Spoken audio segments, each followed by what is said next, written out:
கர்த்தராகிய இயேசு கிறிஸ்துவினால் உங்களுக்கு கிருபையும் சமாதானம் பெருகுவதாக. நாளில் கூட நமக்கு ஜீவனை தந்ததும் அல்லாமல் தயை பாராட்டினார் அல்லவா? அவரை துதிக்கலாமா? பரிசுத்தர் கூட்டம் நன்றி. பரிசுத்தர் கூட்டம் நடுவில் ஜொலி தீடும் சுத்த ஜோதி அரூபி இவ்வேளையில் ஆடி அனஞ்சம் ஆரிரோ அரூபி இவ்வேளையில் ஆடி அனஞ்சம் ஆரிரோ துணை வேண்டும் தகப்பனே உலகிலே என்னை எதிர்க்கும் சக்திகள் பல உண்டு. துணை வேண்டும் தகப்பனே உலகிலே என்னை எதிர்க்கும் சக்தி பல உண்டு. என் ஜீவன் எல்லை எங்கிலும் பரிசுத்தம் என எழுதும். என் ஜீவன் எல்லை எங்கிலும் பரிசுத்தம் என எழுதும்.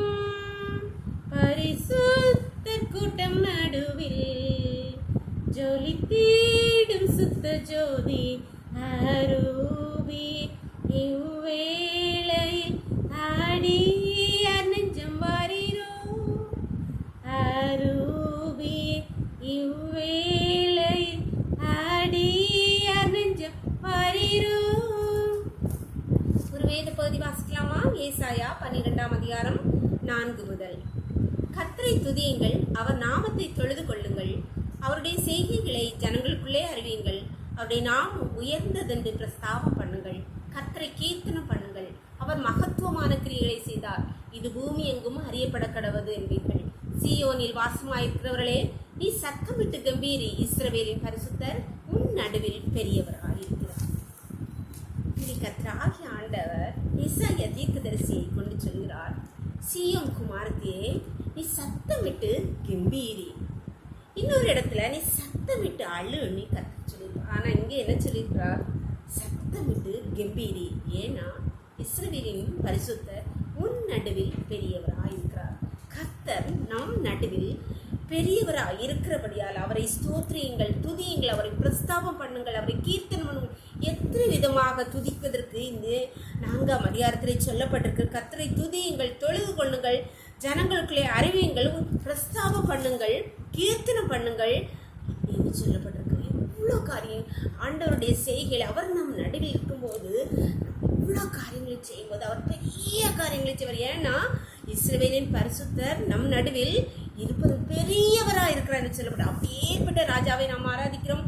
அவரை அந்த 4ஆம் வசனத்திலே சொல்லப்பட்டிருக்க போல அவரை பிரஸ்தாபம் பண்ணி துதித்து கீர்த்தனம் பண்ணி மகிழ்ச்சியோடைய அவரை ஆராதிக்கலாமா?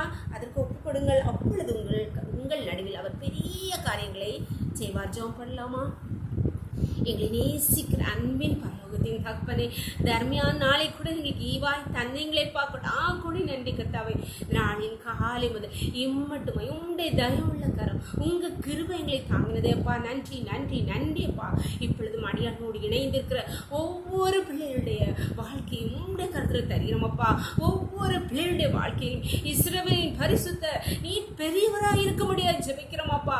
உம்மை துதித்து உம்மை ஆராதித்து உம்மை மகிமைப்படுத்துகிறோம், உம்மை கீர்த்தனம் பண்ணுகிறோம். ஒவ்வொரு பிள்ளைகளுடைய வாழ்க்கையிலும் மட்டும் குடும்பங்களில் நீ பரிசுத்த தேவன், நீ பெரியவராக இருக்க முடியாது ஜெபிக்கிறோம் அப்பா. அவருடைய ஒவ்வொரு பிரச்சனைகளின் பலவீனங்களின் கஷ்டங்களின் பாடுகளில் நீ பெரியவராக இருக்க முடியாது, பெரியவராக இருக்க முடியாது ஜெபிக்கிறோம் தகப்பனே. இந்த கிருபை ஒவ்வொருவரையும் சூழ்ந்து கொள்வதாக. இந்த ரொக்கிலை மூடி மறைச்சுக்கோங்க.